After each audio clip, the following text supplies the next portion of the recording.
Hello student, जैसा कि आप जानते हैं हम यहाँ पढ़ रहे हैं 10th एनसीईआरटी का मैथ और हमारा अध्याय चल रहा है बेटा 8th, जिसकी एक्सरसाइज चल रही है 8.1 और हमने उसमें 6 सवाल तक इससे पहले वाली वीडियो में पढ़ लिए हैं।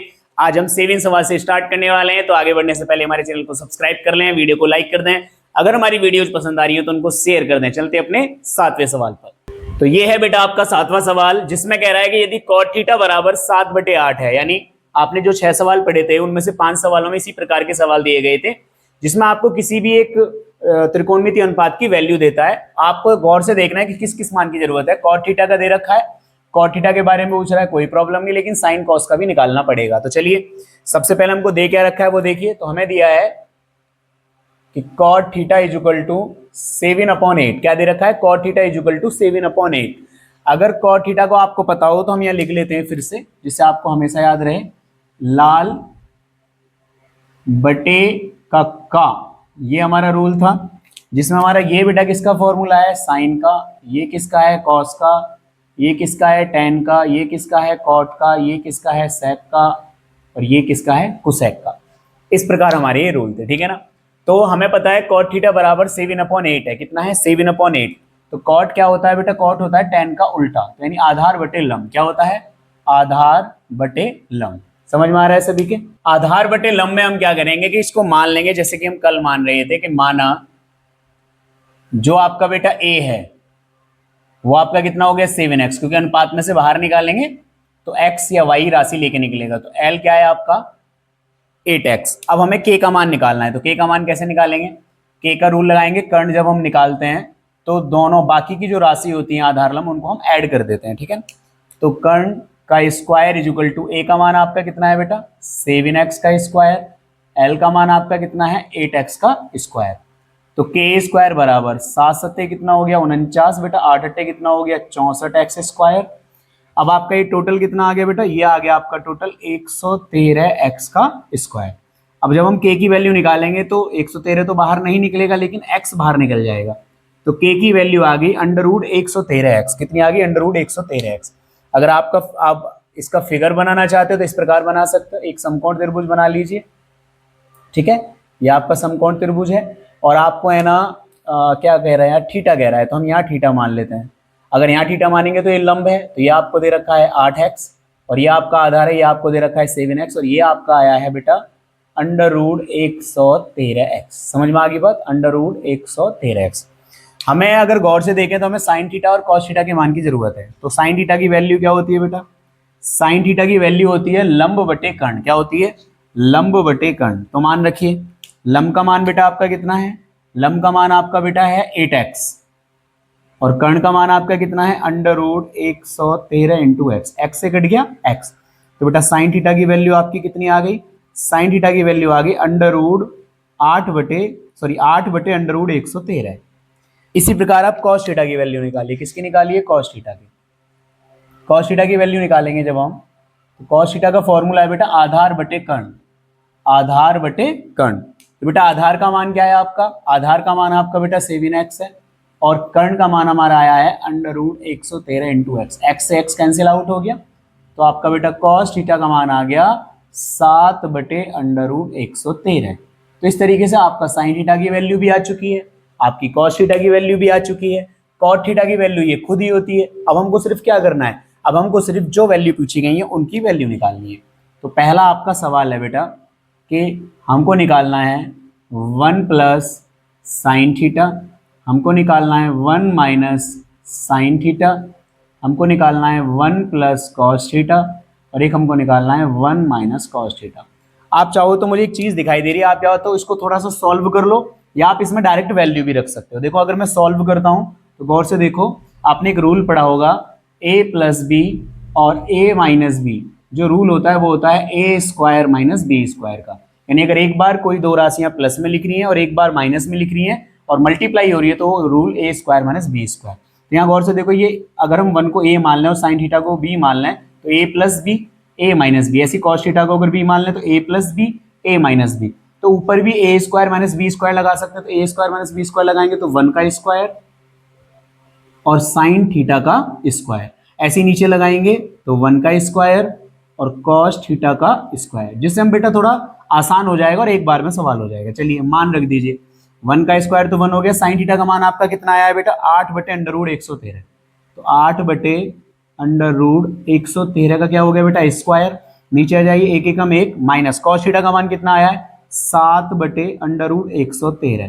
तो बेटा स्क्वायर का हमें बेनिफिट मिल गया, क्या मिल गया कि स्क्वायर क्या करता है रूट की संख्या को रूट में से बाहर निकाल देता है। 1 माइनस 8 कितना हो गया बेटा 64 हो गया और 113 बाहर निकल आया। ऐसे नीचे 1 माइनस 7 कितना हो गया 49 हो गया और 113 बाहर निकल आया। ठीक है, इस तरीके से थोड़ा सा और सॉल्व करें तो 113 एकम 113, क्योंकि जब हमारी कोई भिन्न ऐसे करके होती है इस प्रकार से तो आप डायरेक्ट मल्टीप्लाई करिए, 4 एकम 4, 4 में से 3 गया 1, इस तरीके से कर सकते हैं। तो 113 एकम 113 और 113 में से 64 गए तो बटे बेटा 49, तो हो गया 49/113। 113 एकम 113 में से 49 गए तो बच्चे बेटा 64, 113 113 से 113, क्योंकि हर से हर कैंसिल आउट हो सकता है और अंश से अंश कैंसिल आउट हो सकता है। तो इस प्रकार बेटा अगर हम यहाँ आगे करें तो गौर से देखिए, ऊपर तो क्योंकि अंश तो अपनी जगह कभी चेंज नहीं करते, तो बेटा ऊपर तो बचा आपका 49 और नीचे बचा आपका 64। तो बेटा जो आपकी वैल्यू आई है वो आई है 49/64। जो पहला सवाल है उसकी वैल्यू 49/64 आई है। सेकंड इक्वेशन आपको दी है बेटा, second equation cot square theta, क्या दी है कॉट स्क्वायर थीटा। तो बड़ा आसान है, कॉट थीटा का मान बेटा 7/8 है, तो लिख देंगे 7/8 का स्क्वायर। तो 7 7 49 और 8 8 64। बेटा दोनों की वैल्यू एक जैसी आई है, इसकी भी और इसकी भी। ठीक है, तो गौर से देखेंगे इस तरीके से आपका सॉल्व हो जाता है। देखो ये वैसे कॉट स्क्वायर थीटा का ही फॉर्मूला था, ये जो बन के आया था, लेकिन अभी आपने पढ़े नहीं, 8.3 एक्सरसाइज पढ़ोगे सारे फॉर्मूले आपको याद हो जाएंगे। तो इस तरीके से बहुत आसान तरीका था बेटा, आपको जो वैल्यू दी थी पिछले सवालों की तरह ही हमें सिर्फ वैल्यू रख दी है। आप चाहो तो यहाँ अलग अलग मान रख के भी इसको सॉल्व कर सकते हो, लगाना तो मैं a square minus b square ही पड़ेगा। ठीक है ना, तो इस तरीके से आपका बेटा 7वां सवाल खत्म होता है। अब चलते हैं अपने 8वें सवाल पर।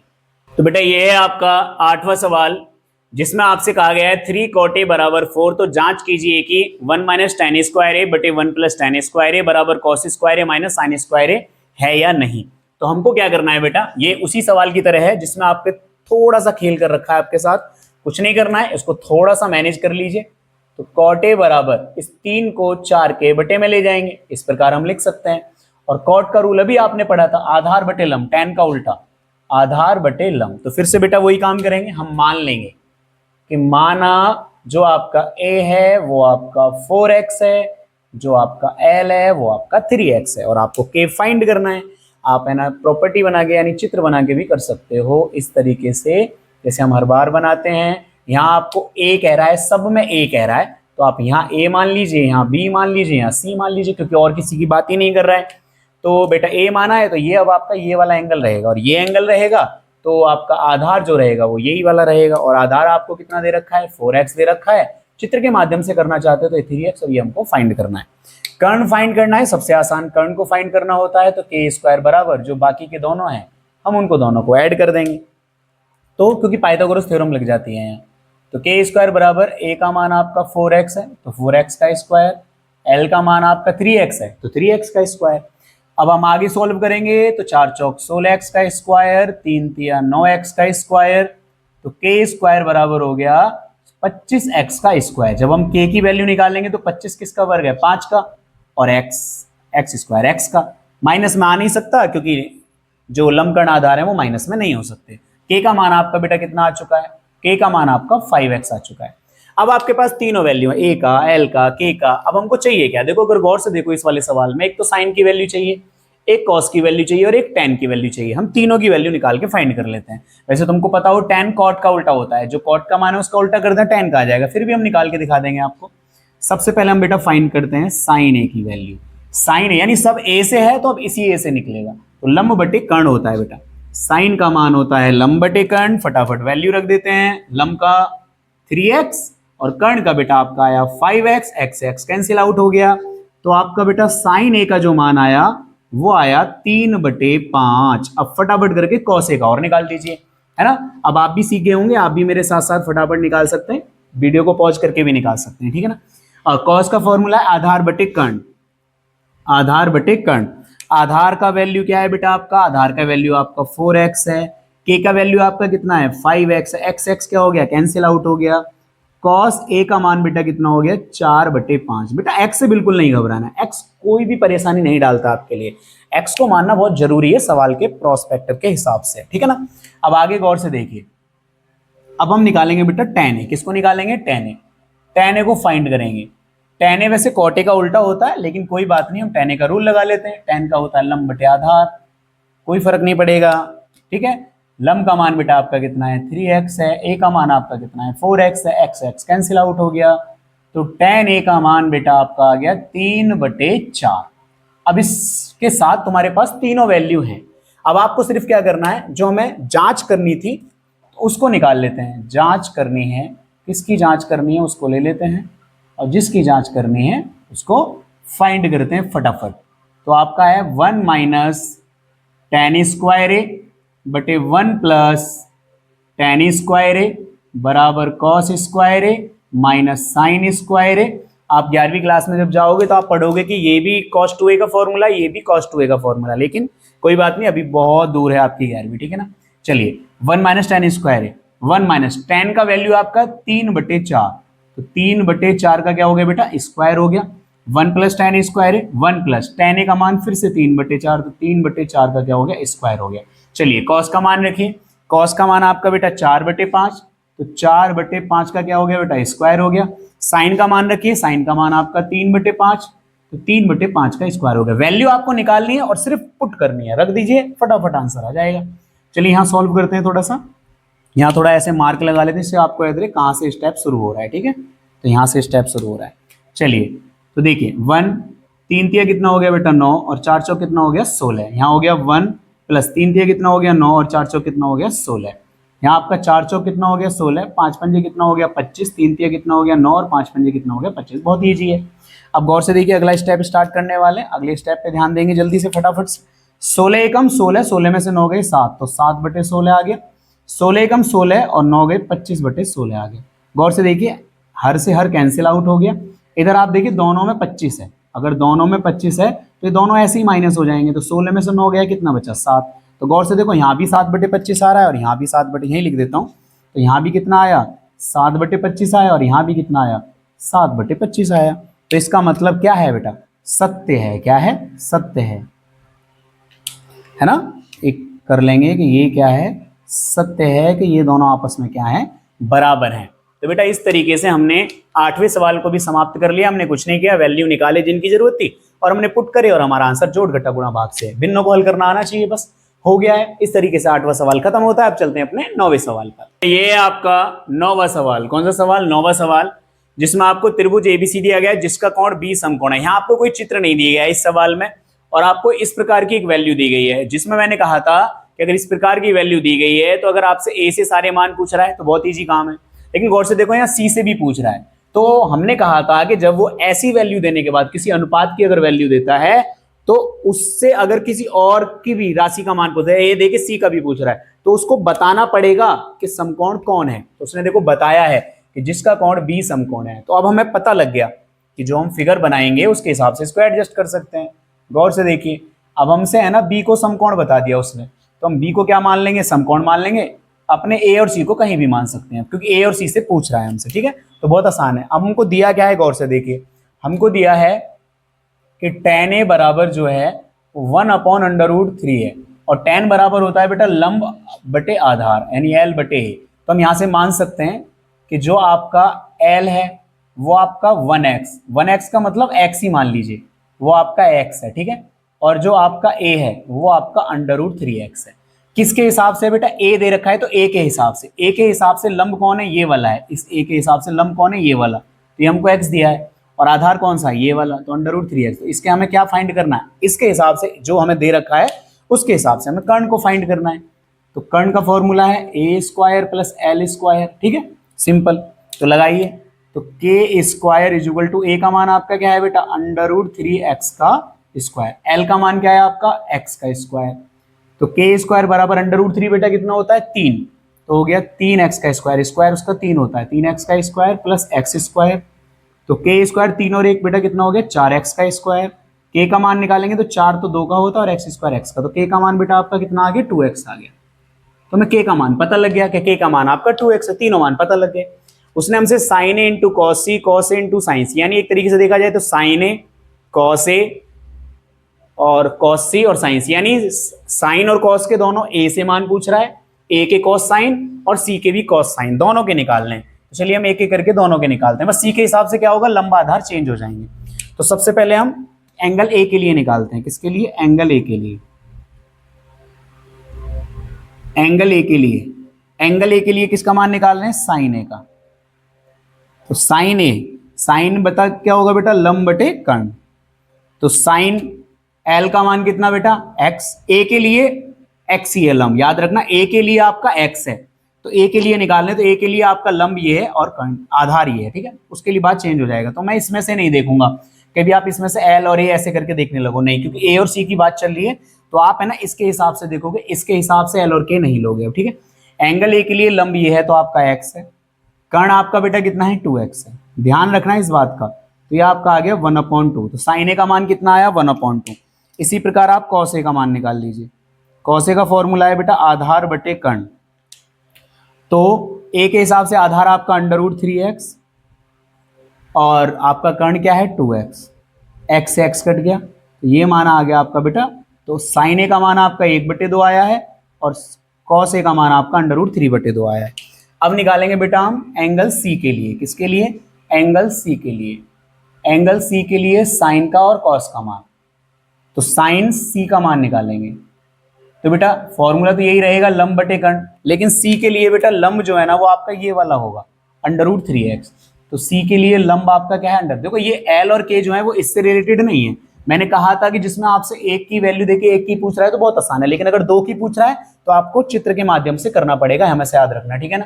कर्ण बेटा हमेशा फिक्स रहता है, तो ये कितना हो गया, 2x। तो x का ये हो गया, तो ये आ गया आपका √3/2। तो याद रखना यहाँ आपने एल जो माना है वो यहाँ डायरेक्ट नहीं रखने के, यहाँ तो एल एक्स है और यहाँ मैंने एल रख दिया √3x। क्यों, क्योंकि मैं एंगल सी के लिए निकाल रहा हूँ। अब मैं निकालूंगा बेटा कॉस सी का मान। कॉस सी का मान फॉर्मूला वही रहेगा, आधार बटे कर्ण। तो सी के लिए आधार कौन होगा बेटा, यही होगा, एक्स होगा, ठीक है। तो एक्स बटे के का मान आपका फिक्स है, 2s, x कट गया, तो आपका कॉस सी का मान आ गया 1/2। तो इस प्रकार हमारे सारे मान आ चुके हैं। अब हम सबसे पहले सवाल को सॉल्व करते हैं, ठीक है। सारे मान तो आ गए, सबसे पहले वाले को। तो पहला क्या है हमारा, sine A into cos C plus cos A into sine C, ये रहा, ठीक है। तो मान रखिए बेटा, साइन ए का मान आपका कितना है, 1/2 और इंटू कॉस सी का मान आपका कितना है, 1/2 प्लस कॉस ए का मान कितना है, √3/2 और साइन सी का मान भी कितना है, √3/2। चलिए सॉल्व करते हैं। तो ये हो गया 1 एकम 1, 2 दूनी 4, √3 की गुणा √3 में तो 3, 2 दूनी कितना हो गया, 4। तो देखिए ये नीचे दोनों का हर जो है इक्वल है, तो ऊपर वाले ऐड हो जाएंगे, 4/4, तो कैंसिल आउट होके बेटा कितना आ गया, 1 आ गया। तो यानी हमारा जो फर्स्ट सवाल है उसका आंसर कितना आया है, 1। अब हम चलते हैं अपने सेकंड पार्ट पर। जो सेकंड पार्ट है बेटा वो हमारा, उसको करते हैं। सेकंड में हमसे क्या कह रहा है, देखिए cos A into cos C minus sign A into sine सी, ठीक है। तो मान रखिए कॉस ए का मान बेटा कितना है, कॉस ए का मान है √3/2, ठीक है। और कॉस सी का मान है बेटा 1/2 माइनस साइन ए का मान आपका कितना है, 1/2 और इंटू साइन सी का मान कितना है बेटा, √3/2। तो मल्टीप्लाई कीजिए, √3 की 1 में हुई तो √3, 2 दूनी कितना हो गया, 4, माइनस √3 की 1 में हुई तो √3, 2 दूनी कितना हो गया, 4। गौर से देखो ये दोनों एक जैसे, एक प्लस में एक माइनस में, दोनों कैंसिल आउट हो गए, तो आपका आंसर बेटा कितना आ गया, 0 आ गया। तो देखिए यहाँ आपका 1 आया और यहाँ आपका क्या आया, 0 आया। पहले सवाल का 1, दूसरे सवाल का 0। यहाँ बेटा बस इस बात का याद रखना है कि जो आपने एल और ए करके माने हैं, आप चाहो तो इनको चेंज कर सकते हो, जैसे चित्र के हिसाब से मान सकते हो। जैसे अगर हम ये कहें कि एल बटे ए होता है, तो हम इनके चाहें तो नाम चेंज कर सकते हो। आप चाहो तो, अगर आपको थोड़ा टिपिकल लग रहा है, पहले तो समझ में आ गया, अगर टिपिकल लग रहा है तो देखिए ए के हिसाब से आपका बेटा लंब जो है वो आपका बीसी है, तो यहाँ आप लिख सकते हो कि माना बीसी बराबर, इसको आप लिख सकते हो कि माना ए बी बराबर, ठीक है ना। तो इसको आप थोड़ा बदल के चेंज करके आप क्या लिख सकते हो कि आपका कर्ण क्या है, ए सी, तो हम आप लिख सकते हो कि ए सी का स्क्वायर बराबर, और आप यहाँ लिख सकते हो ए बी का स्क्वायर और प्लस यहाँ लिख सकते हो बी सी का स्क्वायर, अगर थोड़ा और अच्छा करना है। और यहाँ सब जगह आप ए सी लिख सकते हो, क्या लिख सकते हो, ए सी, ए सी का स्क्वायर, ए सी का स्क्वायर, ए सी का स्क्वायर, जिससे मान आपका ए सी आ गया। तो इस हिसाब से भी करोगे तो भी कोई प्रॉब्लम नहीं है, ठीक है ना। इस हिसाब से भी आपका नॉर्मल पड़ेगा, जिसमें आप ये कंडीशन नहीं रहेगी फिर के एल और के आपने इसमें से देख के लिखे हैं। फिर आपका ये रहेगा कि यहाँ भुजाओं के नाम है, लेकिन एंगल ए के लिए आपने अलग तरीके से निकाले और एंगल सी के लिए आपने अलग तरीके से निकाले। अगर आपको प्रॉब्लम होती है तो इस तरीके से आप एडजस्ट कर सकते हैं, ठीक है। समझाने में समझ में आ गया होगा कि ए और सी के हिसाब से आपके एल और के, वो एल और ए आपके चेंज हो गए थे, ठीक है। तो इस तरीके से बेटा आपका 9वां सवाल होता है। अब चलते हैं अपने 10वें सवाल पर। तो ये है बेटा आपका 10वां सवाल, जिसमें एक त्रिभुज पी क्यू आर कह रहा है, जिसमें कोण क्यू जो है वो बेटा समकोण है। आपसे कह रहा है कि एक त्रिभुज जो है वो पी क्यू आर त्रिभुज है, पी क्यू आर, जिसमें एंगल क्यू जो है वो समकोण है। और हमें सम में पी पूछ रहा है, sine P, cos P, tan P. तो मैं पी को जानबूझ के यहाँ मान रहा हूँ और आपको यहाँ आर को यहाँ मान रहा हूँ, ठीक है। मुझे जितने भी एंगल पूछे हैं वो इससे पूछ रहा है, ठीक है। तो हमको जो वैल्यू दी है, एक तो आपको पी क्यू दिया है 5 सेंटीमीटर, साफ साफ कहा है कि पी क्यू आपका 5 सेंटीमीटर है। लेकिन इन दो भुजाओं में मान नहीं दिया है, इन दोनों भुजाओं का योग दिया है। आपको क्या दिया है, आपको एक तो पी क्यू दिया है जो कि आपका बेटा कितना है 5 सेंटीमीटर है। लेकिन आपको जो दूसरी कंडीशन दी है वो दी है P R plus Q R बराबर 25 सेंटीमीटर, यानी दो भुजाओं का योग दिया है आपको, ठीक है। आपको क्या करना पड़ेगा, एक भुजा तो जरूरत पड़ेगी आपको, या तो आप पी आर का मान बना लो या आप क्यू आर का मान बना लो। तो मैं यहाँ क्यू आर का मान बना लेता हूँ, या पी आर का किसी का भी बना लो, कोई फर्क नहीं पड़ेगा।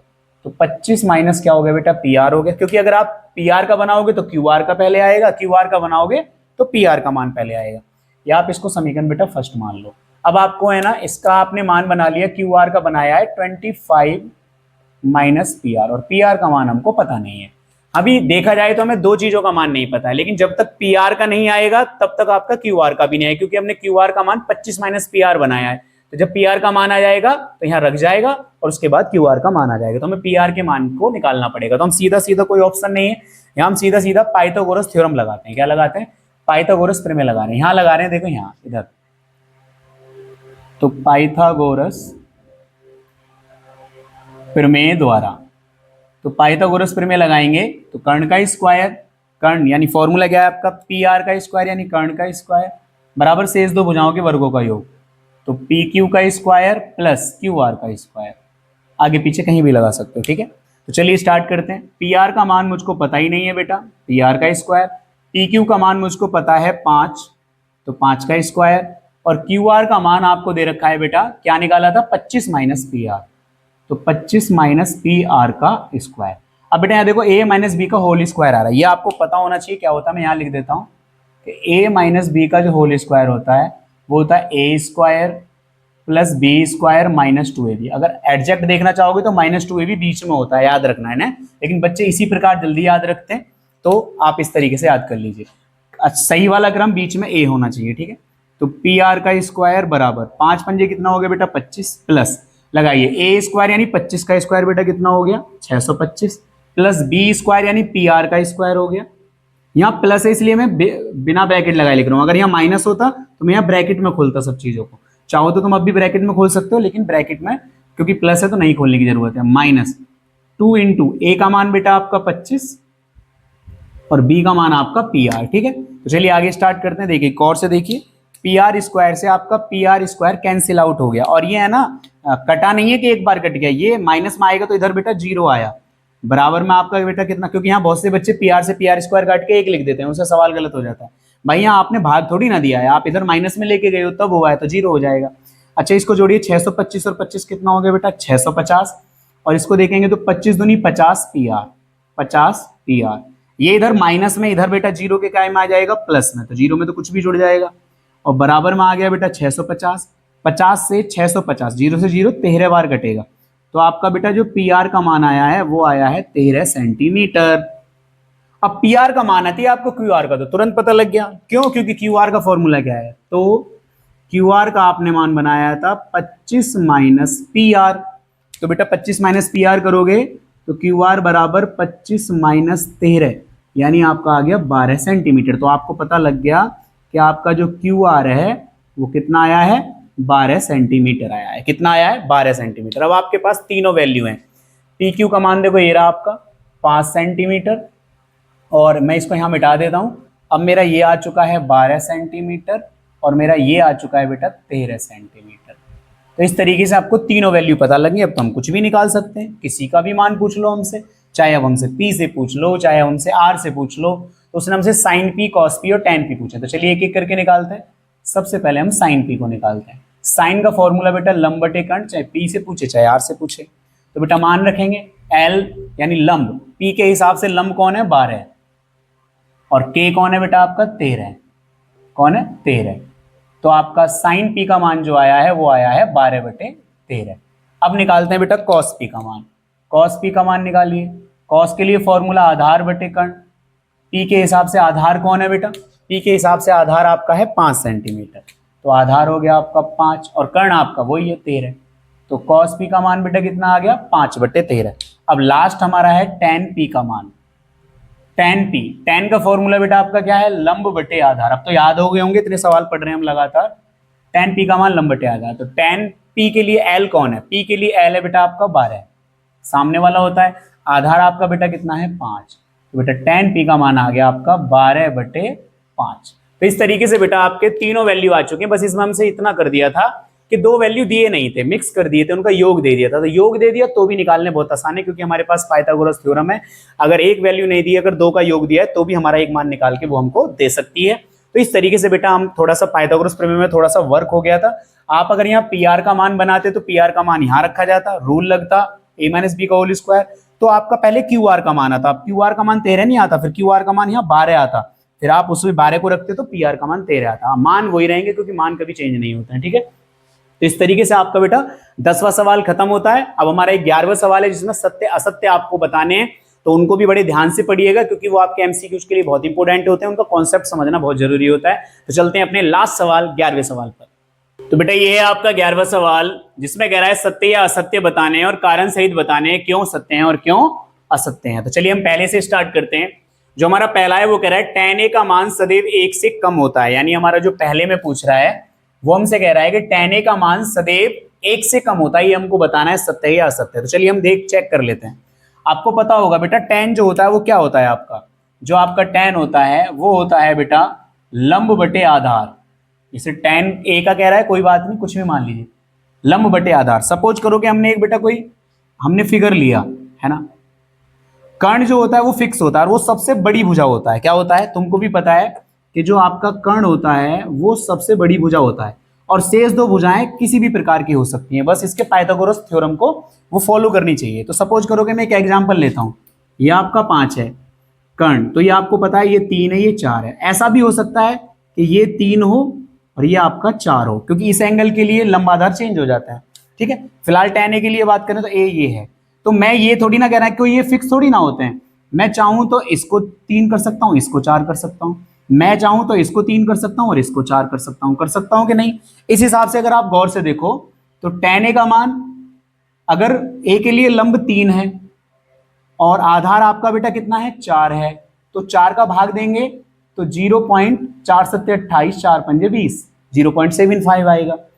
tan a का मान अगर मैं इसके हिसाब से निकालूं तो लंब क्या है 4 है और आधार क्या है 3 है, 3 का भाग दूंगा 3 एकम 3, बच गया 1, 3 छंग 18, 3 छंग 18, 3 छंग 18, इस तरीके से आएगा अगर गौर से देख रहे हो। या फिर ऐसा भी हो सकता है, क्योंकि लंब आधार किसी ने नहीं कहा कि दोनों बराबर नहीं हो सकते, बिल्कुल बराबर हो सकते हैं।